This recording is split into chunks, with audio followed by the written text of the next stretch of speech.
In just about the year 1424, the clans Comyn and Mackintosh were not seeing eye to eye, or if they ever did, one was bound to get a sharp stick jabbed in it. More on that a little bit later. These two families had been political rivals for over 100 years at this point, having been on opposing sides in Robert I's bid for the throne of Scotland in the early 1300s. By now, the broad influence the Comyns once wielded had waned, though they were still a powerful clan in the Central Highlands.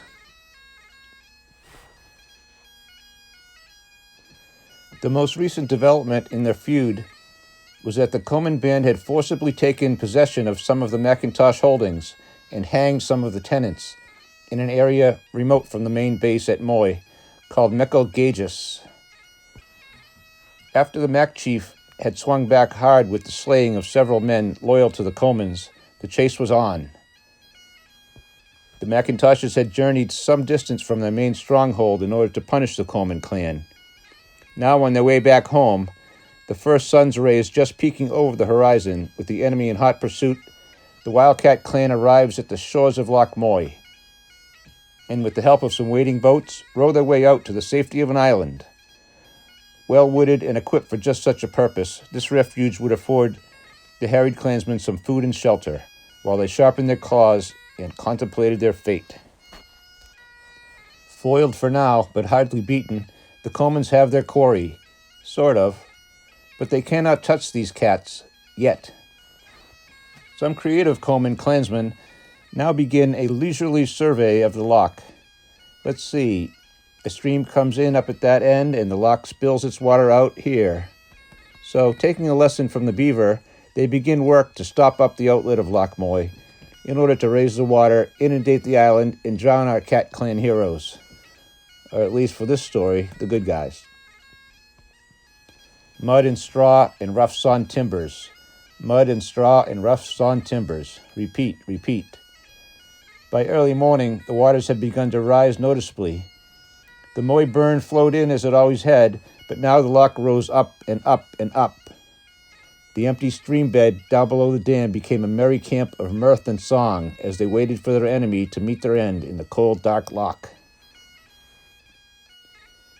As the afternoon wore on, a row of grim Comyn archers waited along the shores of Loch Moy, swatting midges and waiting for the Mackintosh clansmen to make a move for their boats and come within arrow range.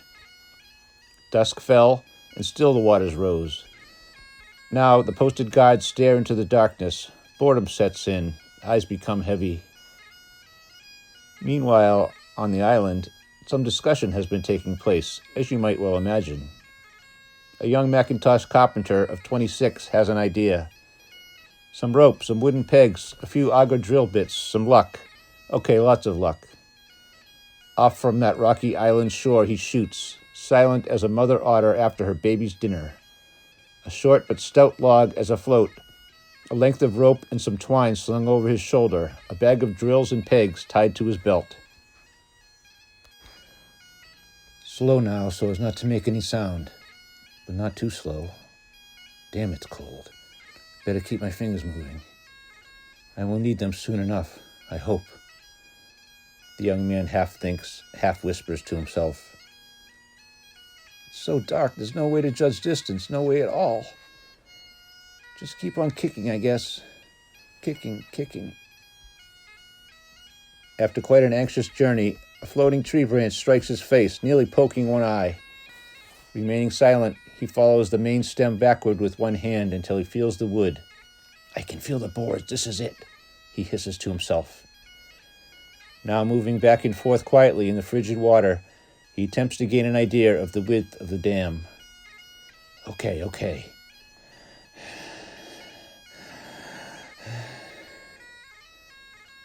Then 6 times along that wooden face, the young man sank that auger bit deep into the timber. Then into each hole he forced a wooden peg. From somewhere in the darkness he hears laughing and jeering and someone about drowning wildcats. We'll just see about that. Little known fact, boys, cats like water. Now for the ropes, threaded through a hole in each peg, then all tied to a master lead rope. Swim back. Now bring the slack in. That's it. All looks good. Okay, pull.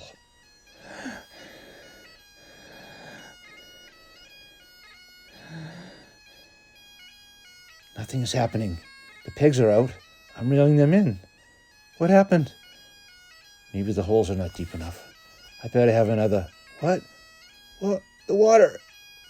Surging strongly from behind him, Loch Moy had begun to do exactly what it had been asked. Straight and swift and true to his enemy's feet that poor boy dropped, although they were likely on their way downstream by the time he arrived, their bodies floating and bobbing about the tree trunks in the woodland beyond. The young Mackintosh carpenter had given his life to save his fellow clansfolk. Touch not the cat but a glove. Hello everyone. If you're enjoying the cattails and claw marks on the Touch Not channel, please subscribe. We'd like to know what you think also. Leave some comments and share it with your friends and tell them you like it and spread the word. Thank you.